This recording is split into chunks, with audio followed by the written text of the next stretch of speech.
अमन जी वृंदावन से। राधा वल्लभ श्री हरिवंश। राधा वल्लभ श्री हरिवंश महाराज जी। महाराज जी, क्या विरह झूठा भी होता है? एक नए साधक और महापुरुष के विरह में क्या अंतर है? मैं इस मार्ग में आगे कैसे बढ़ सकता हूँ ऐसे में? नहीं, जब विरह आएगा तो उसमें क्वालिटी नहीं होती। विरह तो तड़पन है प्रभु के लिए। जब रोना आता है तो उसमें झूठा नहीं होता। विरह वास्तविक आ जाए, विरह तब माना जाएगा कि भगवत विरह आया है जब विषय भोग, निद्रा, हंसी, जगत प्रीति, बहुबात ये अच्छा ना लगे, बातें अच्छे लगे, भोग अच्छे लगे, संसार के मित्र अच्छे लग रहे, तो भगवान के लिए तड़पना कहाँ आएगा? नारायण हरि भजन में ये पांचों सुहाग शर्त है, ये अच्छे नहीं लगने चाहिए। विषय भोग कोई भी लोकांतर के, नींद भर पेट सोना ऐसे उसको नींद कहाँ? भोजन अच्छा लगने, दोस्त मित्र व्यवहार बातचीत, उसके अंदर हाय मस्ती, मेरे प्रभु कब मिलेंगे। अब वह विरह जब जागृत होगा तो सच्चा होगा। वो कोई था कि अभी झूठा हो रहा है, फिर या जो 10वें वर्ष से तड़प रहे हैं उनका विरह कुछ और है जिसे आज प्रकट हुआ है, तो ऐसा नहीं। 10 वर्ष से आग लगी है तो वही तेज है, और अभी आग लगी है तो तेज तो दाहिका शक्ति में वही है ना। तो विराग्नि तो विराग्नि है। हाँ, नहीं उसे नहीं खान पान ते भावे है, नहीं कोमल वसन सुहावे है, सब विषय लगे ते खारा है, हरि आशिक का मग्नारा है। भगवान के विरह में विरह कमंडल कर लिए, बैरागी दो नयन, मांगत दरस मधु करी, छके रहते दिन रैन। रात दिन विरह में तड़पते हुए भगवान से प्रार्थना करते हैं, कब भर नेत्र हे लाडली लाल आपको देखूं, और रोना सिसकना तड़पना आहों की जागीर, यही उनके पास रह जाता है हर समय प्रभु के चिंतन में डूबे हुए। छिन छिन रुदन करंत, छिन गावत आनंद भरी, छिन छिन हार हसंत, ये जो कृपा हरिओं। कभी ठहाका मारकर हंस रहे हैं प्रभु की लीलाओं, कभी रुदन कर रहे हैं, कभी नृत्य कर रहे हैं, कभी शांत समाधिस्थ बैठे हैं। ये सब उसी विरह की स्थितियां हैं। पर साधक को इस बात पर ध्यान देना चाहिए कि हमारा वर्तमान में चिंतन कितना प्रभु का हो रहा है, हमारा चिंतन कहाँ कहाँ जा रहा है, किस व्यक्ति में, किस वस्तु में, किस स्थान में। उससे हटा हटा कर अपने भगवत चिंतन में लगाना। पहले चिंतन पर लगे, चिंतन करते करते तब फिर जब अनर्थों का नाश हो जाता है, सारे संबंध भगवान में समर्पित हो जाते हैं, फिर भगवान की मिलन की प्यास जगती है, उसे विराग नहीं कहते हैं।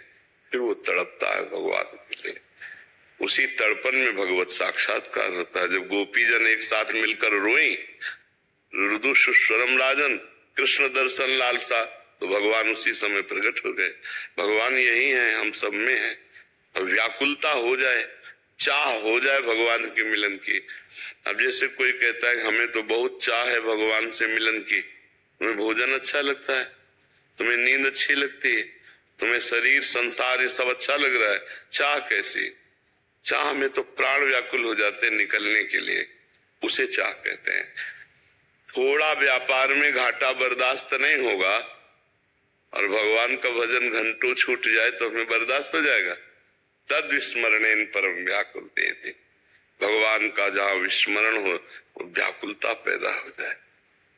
अंदर देखो, जरा सा विस्मरण का भास हुआ श्री सूरदास जी को तो कह रहे मौसम कौन कुटिल खल कामी है, मालिक प्रभु का विस्मरण कर दिया, मौसम कौन कुटिल खल कामी, मेरे समान कौन कुटिल। हम कभी धिक्कार देते हैं अपने को कि 1 घंटा निकल गया भगवान का भजन नहीं किया, कहाँ धिक्कार? विरह कैसे आवे? अभी तो बहुत कुछ प्यारा लग रहा है जगत में, अभी बहुत कुछ प्यारा लगता है।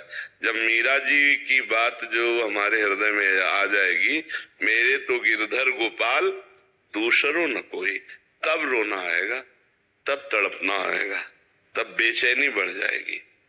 भूख प्यास निद्रा हंसी ये सब एकमात्र भगवान क्योंकि हम भगवान के हैं। देखो, हमें कहीं तृप्ति नहीं हो रही, कभी तृप्ति नहीं होगी बिना भगवान के, ये बात तो पक्की समझ लो। अभी तक मान लो आप तो अभी नई अवस्था के हो, जो गृहस्थी में है, क्या तृप्ति हो गई हमें बता दो। वही तृष्णा, वही भोग वासना, वही चाहत, कोई और नई बात नहीं है। भोगे हुए को बार बार भोग रहे हैं, शायद सुख मिल जाए, लेकिन परमात्मा के अंश को प्रकृति के भोग से कभी सुख नहीं मिलेगा। उसे सुख मिलेगा तो परमात्मा में ही। अब लौटना बड़ा मुश्किल है, क्योंकि अभ्यास बन गया भोगों का, ये खाना, ये पीना, ये देखना, ये सुनना, ये सब। अब वो संसार की तरफ हमारी जब पीठ हो और भगवान की तरफ मुख हो, तब हमारा भजन बने।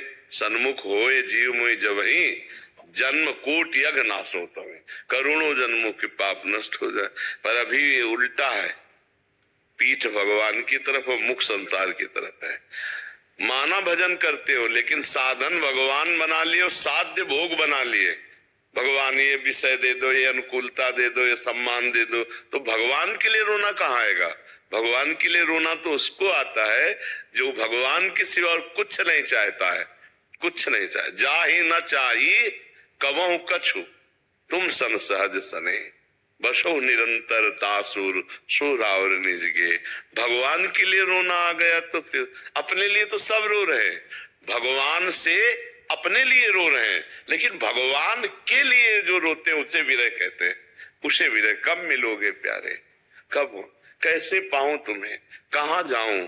इतना जीवन व्यतीत हो गया, रोज की रोज रात्रि व्यतीत हो गई, न स्वप्न में मिले न जागृत में मिले। हाय कहाँ जाऊं, किससे कहूं, कौन मुझे भगवान से। तो वो चिल्ला चिल्ला करके रोता है। अब भगवान से इतना अपनापन तो हो जाए ना, भगवान उसके ऋणी हो जाते हैं, क्योंकि उसने देखा नहीं भगवान को, केवल सुनकर भगवान से प्यार किया और भगवान के लिए रोने लगा, तो भगवान ऋणी हो जाते हैं और उसको अनुभव में आने लगते हैं। हर समय भगवान में चित्त जुड़ा। देखो बच्चा, ये शरीर तो नाशवान है, आज नहीं तो कल मरेगा पक्का। इसकी दुर्दशा होनी, प्रतिक्षण नष्ट हो रहा है, हम जान नहीं पा रहे, इसकी दुर्दशा होनी है।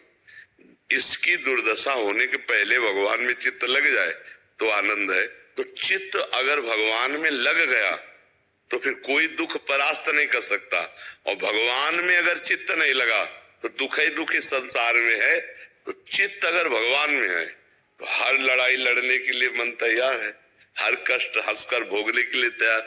भगवान में चित्त नहीं तो फिर भगवान से अपनापन होना बच्चा बहुत दुर्लभ बात है। भगवान से माया मांगना, माया के भोगों में रत रहना, ऐसे भगत है। लेकिन भगवान से माया ना चाहकर केवल भगवान से प्यार, ऐसे तो बिरले कोई भगत होंगे, कोई बिरले। उनकी पहचान है कि भीषण से भीषण कष्ट में उनको भगवान के सिवा और कुछ नहीं दिखाई देता। महामहिम श्री गुरु अर्जन देव जी को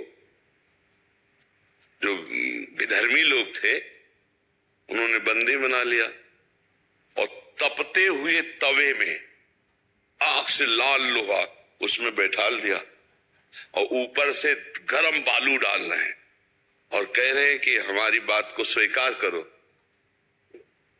वो अपने वाहे गुरु वाहे कह रहे, तेरा किया मीठा लाए। मतलब आप देखो जरा, भला ये मीठा लागने वाली चीज है, कितना कष्टप्रद है और बहुत तरह से त्रास दिया, लेकिन भगवान से प्यार करते हैं तो क्या कह रहे, तेरा किया मीठा लागे। आपका विधान मुझे बड़ा, ये है भगवान से प्यार। और सामर्थ्य इतनी है कि पूछो मत। सामर्थ्यवान महापुरुष है, गुरुजन है, भगवान उन दैवी शक्तियां उनके यार, लेकिन सब कुछ सह गए, यहां तक कि शरीर छोड़ दिया, धर्म नहीं छोड़ा, भगवान से जो प्रीति है उसे नहीं छोड़ा। ये है पहचान कि वो माया नहीं, भगवान चाहने वाले। गुरु तेग बहादुर सिंह को लोहे के पिंजड़े में बंद कर दिया, यातना दी और कहा हमारी बात स्वीकार कर। नहीं, यहां तक कि तो गर्दन उतार दी, लेकिन आह नहीं की, अपने धर्म से नहीं मुड़े। ये भगवान से प्यार करते, न शरीर से प्यार, न प्राणों से प्यार, फिर और माया की तो बात जाए। ये कितना कठिन है, आप सोचो जरा, है ना कठिन कितना।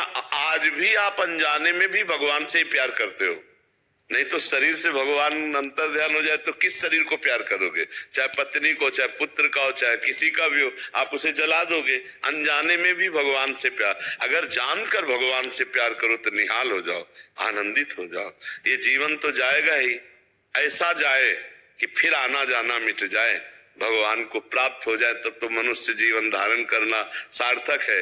नहीं तो अगर हम आए भी तो पुनः मनुष्य बने और फिर भगवान का भजन करके हम जगत मंगल करें, तब तो यहाँ आना ठीक। ऐसे पशु पक्षी की तरह आकर भोग भोग करके, ये पशु पक्षी देखो, बच्चा पैदा करना, खाना पीना, सोना जागना, ये सब पशु पक्षी भी कर रहे, नहीं कर रहे? आप देखो चराचर जगत। फिर कहा गया सुर दुर्लभ सदग्रंथन गावा, बड़े भाग मानुष तो देव दुर्लभ क्यों कहा गया? क्योंकि तुम भजन करके भगवान प्राप्त कर सकते हो, देवता नहीं कर सकते, देवता भी नहीं कर सकते। वो अपने पुण्यों का भोग भोग रहे, पापी लोग नरक भोग रहे हैं, हम लोग पाप पुण्य मिश्रित आए हैं, तो दुख सुख भोगते हुए मनुष्य योनि में। अब हम भजन करके भगवान को प्राप्त कर सकते हैं, पर यहाँ हम आके भूल गए, फिर उसी भोगों में लग गए। हर जीव गर्भ में भगवान से वादा करता है। कपिल भगवान माता देवती जी को उपदेश दे रहे, भागवत में पढ़ लेना। हर जीव वादा करता है गर्भ में, उसको गर्भ में कई जन्मों की स्मृति आती है, जब माता के गर्भ में, और बड़ा कष्ट। अरे भैया बहुत छोटी जगह है और उसमें कुंडलाकार होता है और मलमूत्र अगल बगल होते हैं, मलाशय मूत्राशय के बीच में बालक होता है और उसको पूरी चेतना जागृत, तब वो प्रभु को पुकारता है, हे नाथ मुझे इस नरक से बाहर कर दो एक बार, जाते ही मैं आपका भजन करूंगा और कभी इस गर्भ में नहीं आऊंगा, ऐसा वादा करता हूं। भगवान की कृपा से उसको ज्ञान, और जहां गर्भ के बाहर आया, भूमि परत भा ढाबर पानी, तिम जीव माया लपटा ली। अब वो भूल गया, अब वो कहता कहां कहां कहां, अरे बोले लड़का हुआ थाली बजाओ या बच्ची हुई, और वो जीव पूछता कहां, वो मेरा ज्ञान कहां गया, वो जो मैं दिव्य ज्ञान युक्त था वो कहां कहां। भूमि परत भा ढावर पाली, तिम जीव माया। ए बच्चा, ये देखो पापा, ये देखो भैया। अब फिर वो इसी में लग गया, पापा भैया मम्मी, फिर ब्याह हुआ, फिर बुढ़ापा आया, फिर मरा, फिर अन्य माताओं के गर्भ, यही क्रम चल रहा है। पुनरपि जननम पुनरपि मरणम पुनरपि जननी जठरे शयनम। भजन करके भगवान के विरह में रोना, ये तो बहुत ऊंची बात है। पहले हम ये नियम ले कि हम भजन करें, हम बुरे आचरण ना करें, किसी को दुख ना पहुंचावें, हमारे द्वारा शरीर से, मन से, वाणी से दूसरों को सुख पहुंचे, मनुष्य जीवन है। और नाम जप करें, भगवान का भजन करके। जो दूसरों को सुख पहुंचाने की बात ले आया, वो माया पर विजय प्राप्त कर लेता है, और जो दूसरों से सुख लेने की बात ले आया, वो फंस जाता है। जितने पाप होते हैं सुख लेने की वासना में होते हैं, सुख भोगने की वासना में होते हैं। जितनी गलतियां होती हैं, जितने पाप हैं, वो लेने से है, देने में कोई पाप नहीं। दूसरों को सुख देना, दूसरों को भोजन देना, दूसरों को वस्त्र देना, देने में कोई है, लेने में है। लेने में सावधान, देने में तो कोई बात नहीं। हमारा जीवन देने के लिए है, तन से, मन से, वाणी से दूसरों को हम सुख पहुंचाए, हमारे शरीर से, हमारी वाणी से, हमारे मन से किसी को पीड़ा न पहुंचे, और नाम जप करें। इससे बढ़िया जीवन क्या है? पर भूल हो जाती है, यहाँ आकर के मनमानी आचरण शुरू हो जाते हैं। अब याद है क्या कि इसी जन्म में देखो, माँ के गर्भ में 9 महीना रहे, 1 मिनट की याद नहीं है। भला याद है कि हम अपने माँ के गर्भ में कैसे रहे? कुछ अगर याद आ जाए तो अभी घबरा जाए। अरे मान लो आपको एक घड़े में बंद कर दिया जाए, कैसा आपका जीवन होगा? और 9 महीना रखा जाए तो एक घड़े है पेट, बस वो नाभि से जो नाल होती ना, वो माता के कनेक्शन से उसका पोषण होता रहता है बकाया। वहां क्या हालत जीव की होती है। अब हमको फिर उसी दशा में जाना, अगर भगवान की प्राप्ति नहीं हुई तो फिर शरीर छूटेगा। अच्छा, ये देश ऐसा है, यहां से कुछ ले नहीं जा सकते। सबसे खतरनाक ये, तो ना तुम्हारा पद जाएगा, न रुपया बैंक बैलेंस, और ना परिवार, ना मकान और ना ये शरीर, केवल कर्म तुम्हारे साथ जाएंगे, अच्छे या बुरे कर्म। इसलिए हमें लगता है कि विवेकवान वही पुरुष है जो परलोक की कमाई भी कर ले। इस लोक को तो करो ही, परलोक की भी कमाई। परलोक की कमाई है नाम, नाम जप, दूसरों को सुख पहुंचाना। इससे आपका मंगल हो जाएगा। किसी भूखे को भोजन पवा दो, कभी किसी बूढ़े को सहयोग दे दो, किसी बीमार को सहयोग दे दो, कोई पशु पक्षी बीमार पड़ा उसकी दवा करा दो। ऐसी भोजन, जल, वस्त्र, औषधि, इनकी बहुत अव्यवस्थाएं हैं लोगों में। बहुत लोग ऐसे हैं जिनके पास अव्यवस्था है। तो अपने पास अगर हो, ना हो तो भी व्यवस्था करनी चाहिए। 4 रोटी हम खाते हैं, अगर 1 रोटी दे देंगे तो हम मर थोड़ी जाएंगे। हम 1 रोटी रोज निकाल कर किसी को दे तो हमारा परमार्थ बन जाएगा। हमारे पास अगर 100 रुपए आते तो 1 रुपया निकाल के ऐसे किसी जगह रख दे। भाई रोज 100 आते हैं, हम 1 निकाल के रख दिया और 2-4 महीने में जो इकट्ठा हुए किसी की सेवा में लगा दिया, हो गया परमार्थ। परमार्थ कुछ धन से होता है, कुछ मन से होता है और कुछ शरीर से होता है। तीनों से परमार्थ करे, नाम जप करे तो भगवान के लिए जब हृदय पवित्र होता है तब भगवान के लिए रोना आता है, तब व्याकुलता आती है।